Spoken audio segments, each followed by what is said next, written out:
This is the clearest film ever shot of a real, unidentified flying object. 68,000 UFO reports have been filed in this country alone. Skeptics, however, pose an important question. If flying saucers are so common, why haven't we captured one? In a remote New Mexico desert, researchers have discovered a startling answer to that question.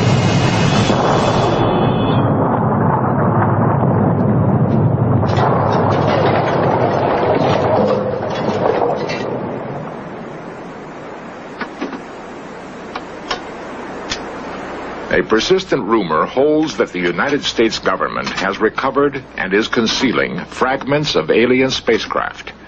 Fragments and more.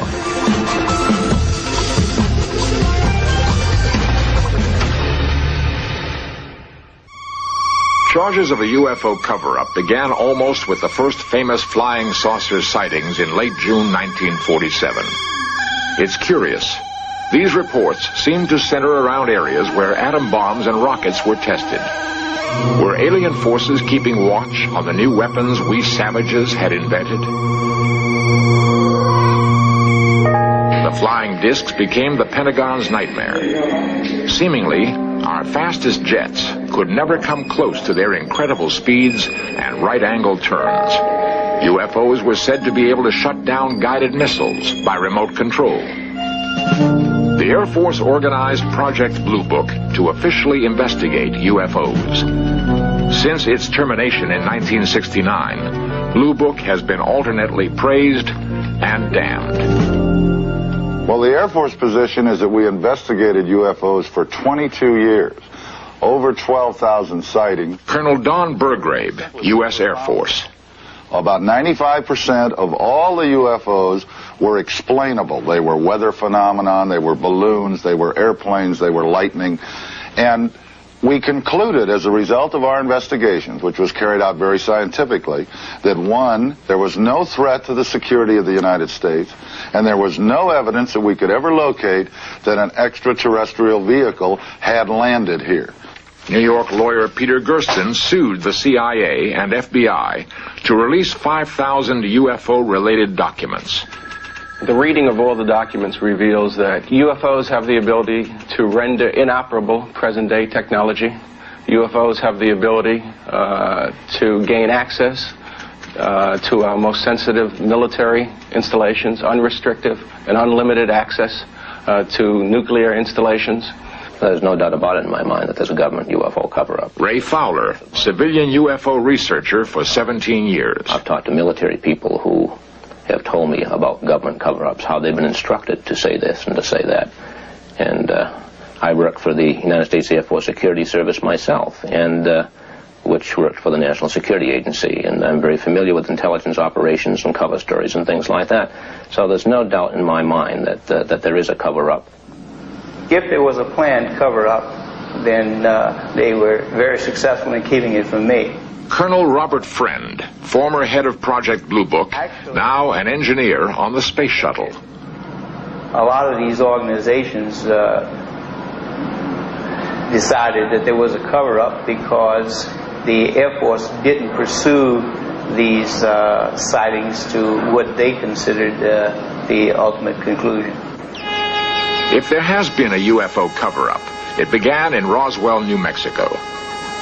Near White Sands and Alamogordo, Roswell was home base for many early tests of atom bombs and guided missiles. Here, also, the practice of military stonewalling may have been perpetrated. The case began when Roswell businessman Dan Wilmot witnessed an amazing object over the town. His son tells the story. This was their home in July of 1947. It was one summer evening. They were sitting out here. Dad looked up in the west and saw an object that came down and had lights blinking, and it was rather frightening to him, but he said all of a sudden it seemed to rock a little bit and sort of counterbalanced itself, wiggle a little bit, and then seemed to settle down and take off at a rapid rate of speed. The next day, reporters heard that the Air Force had found fragments of the mystery object crashed on a remote ranch northwest of Roswell. Excitement ran high. until officials announced it was only a weather balloon. Major Jesse Marcel, in charge of the operation, now tells a far different story. They took pictures, of course. They had a whole flock of microphones there. They wanted me they wanted some comments from me, but I wasn't at liberty to do that. So all I could do is keep my mouth shut. And General Ramey is the one who discussed or told the newspapers, the newsmen, what it was and to forget about it. It was nothing more than a weather observation balloon, of course, which we both knew differently. Major Marcel had to keep silent because of his strategic position at that time. He was in charge of all security and intelligence on atomic tests in the United States and the Pacific.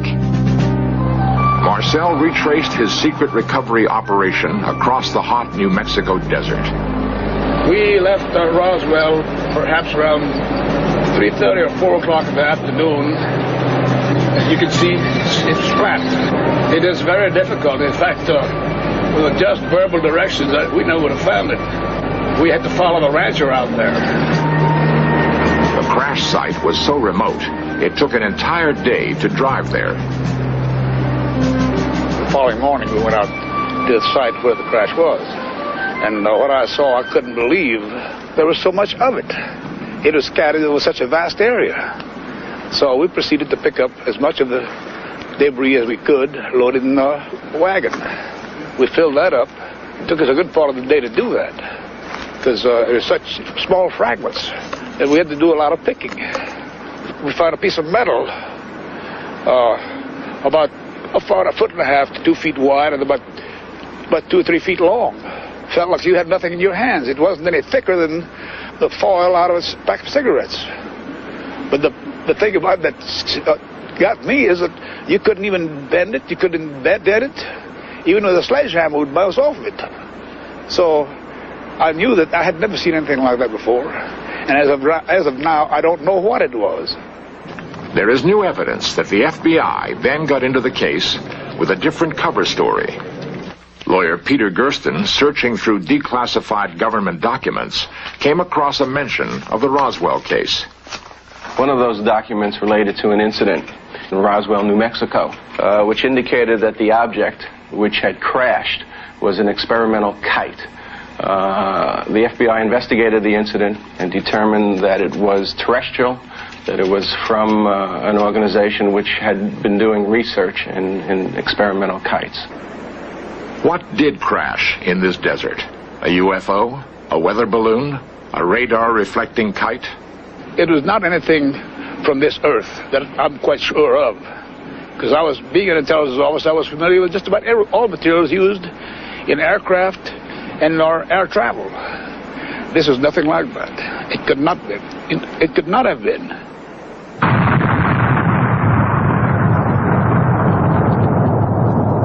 To develop the first atomic bomb, the Manhattan Project was our first totally secret military operation. Secrecy has continued to this day as an instrument of foreign policy. Official fabrications have become a vital link in security. We never admitted such a spy plane as our U-2 existed, until the Russians managed to shoot one from their skies. We managed to capture an advanced enemy aircraft. Even fragments can reveal new information. Such captured material is routinely rushed to Wright-Patterson Air Force Base in Dayton, to the top secret Foreign Technology Division. This place is so classified that former Air Force General Senator Barry Goldwater was once denied entrance.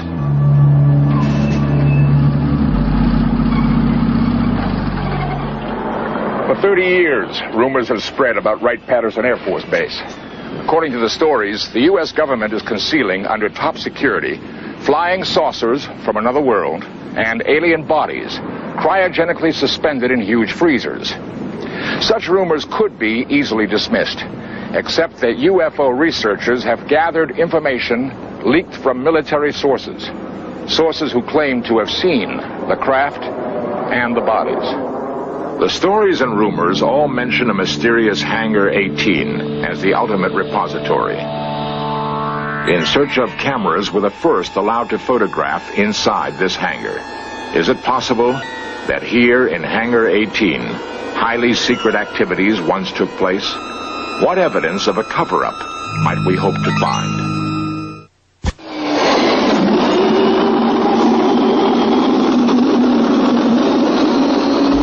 Wright-Patterson is one of the largest and most complex air bases in the world. In the Foreign Technology Division alone, hundreds of secret experiments have been undertaken. Continuing military security has made Hangar 18 a mysterious citadel. Some experts believe that new designs have been created here. Every branch of the military has experimented with flying wedges, flying wings, hovercraft, with an amazingly consistent lack of results. The flying saucer shape was an obsession of aeronautical pioneer Edmund Doak. These rare films show static and dynamic tests of his early models. Doak spent 30 years and $250,000 investigating the problems of circular airfoils. Ironically, just when he seemed on the verge of a breakthrough with his Doak 16 vertical takeoff plane, the Air Force canceled development on his projects. No reason was ever given. NASA tested the H-2F2 lifting body as a prototype for the space shuttle. As with all flying wedges, lack of stability was the single unsolvable problem.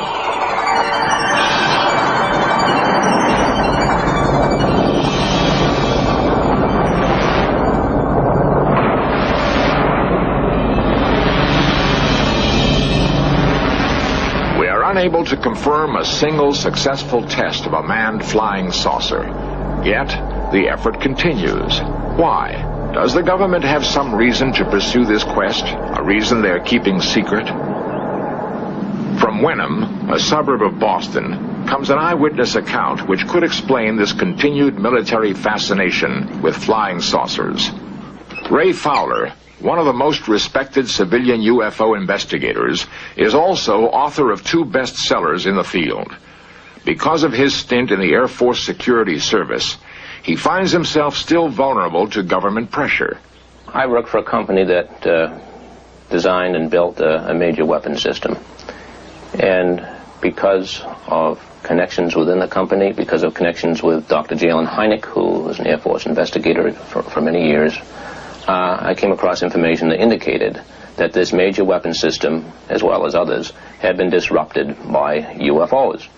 And I gave a story to a national newspaper, the Christian Science Monitor, which published this story. Within an hour after this particular paper was out, the Strategic Air Command had called my company.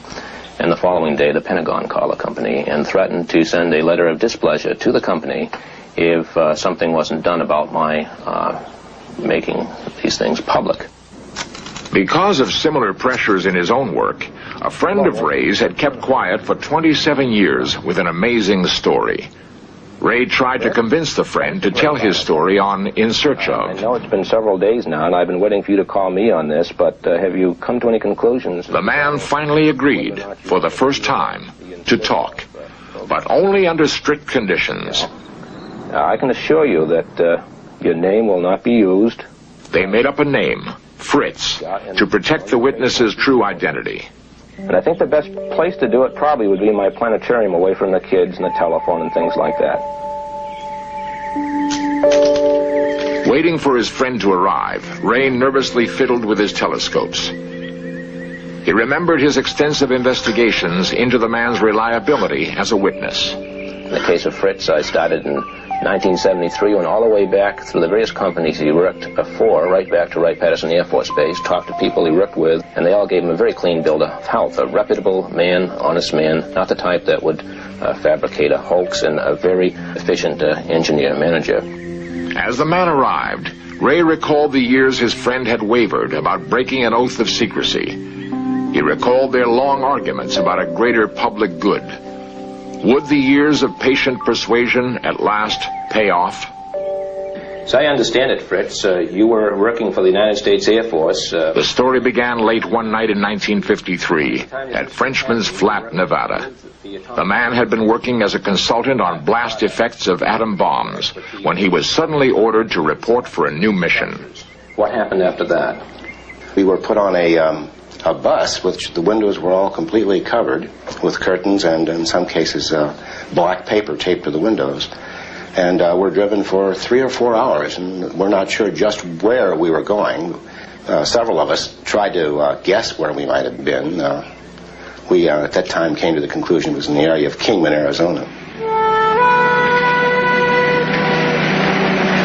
After getting off the bus, as recreated here, the scientists were taken to an even more remote location.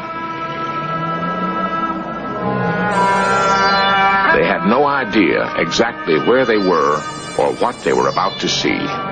We were told that we had been selected for various technical specialties. And I was told that I was to ask any questions that had to do with dynamic loads and nothing more, and I wouldn't get any answers to any other questions.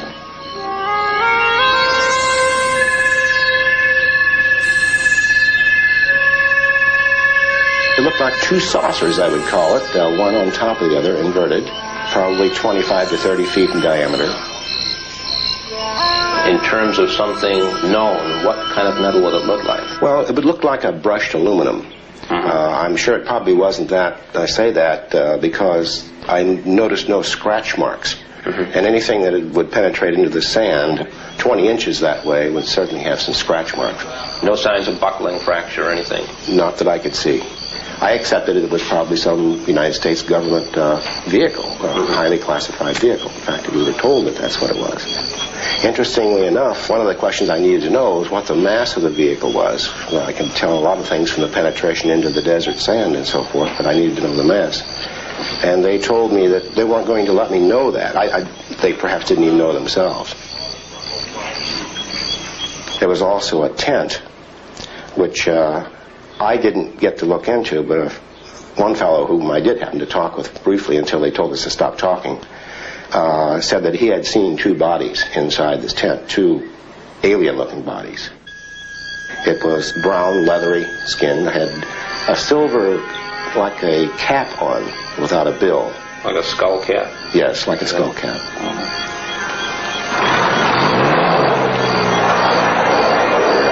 I realized what this really started to mean, but I also at the same time realized probably why the government was keeping it classified. There are a lot of things that could be changed by our culture or religions. There are a lot of things that could be affected by the release of information like that at that particular time. Like many other UFO stories, this also concludes with the recovered craft taken to Wright-Patterson Air Force Base. Cameras are normally prohibited there, but In Search Of was allowed to photograph certain declassified areas.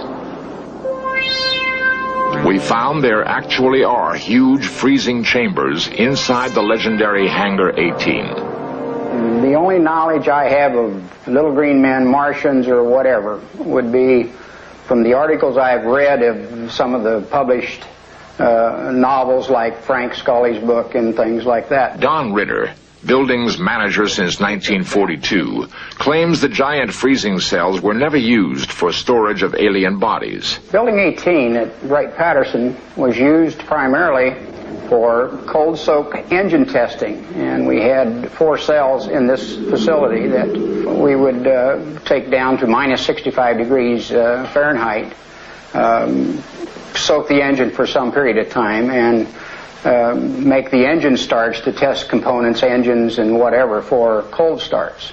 My major criticism is that from way back in the 1947s, there should have been a gradual information release and had the public accustomed to what UFOs are, what we're trying to do about them, and instead they've covered up so long that to admit that they've covered it up, it's almost like another Watergate. Plus the fact, I think they don't have the answers, and if they admitted even what they knew, people would want to know more answers. They don't have the answers to give them. I'm sure they don't have the answers to give them. Based on my own personal and professional experiences for the last 26 years of wearing this blue suit. And most of that I've been in the public affairs business, where I'm responsible for releasing information to the public. I can assure you on behalf of the Air Force that there's just no truth to that at all. Inside the freezing chambers of Hangar 18, we've examined one small clue in the mystery of the UFO cover-up. Whether it proves fact or fiction, this search for flying saucers has already profoundly influenced our perception of our place in the universe. Colonel Robert Friend, former head of Project Blue Book. I believe that speculation and the scientific approach to it can't live together. I would feel that there were, in lots of instances, cases that had potential scientific pay dirt that possibly should have been pursued further. And in that regard, yes, I think that some of the cases had a lot of promise.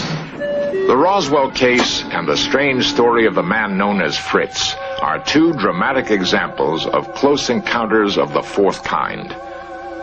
Like the 68,000 reports on record of UFO sightings, they exist in a limbo, halfway between science and speculation. Coming up next, Pappy Boynton and his flyers used some captured enemy planes for a raid on a Japanese aircraft carrier in the Black Sheep Squadron. Then we've got modern marvels with the story of the battle between Tom Edison and Nikola Tesla over electricity systems and how Niagara Falls was harnessed to produce electricity. But stay tuned now for the Black Sheep Squadron here on the History Channel, where the past comes alive.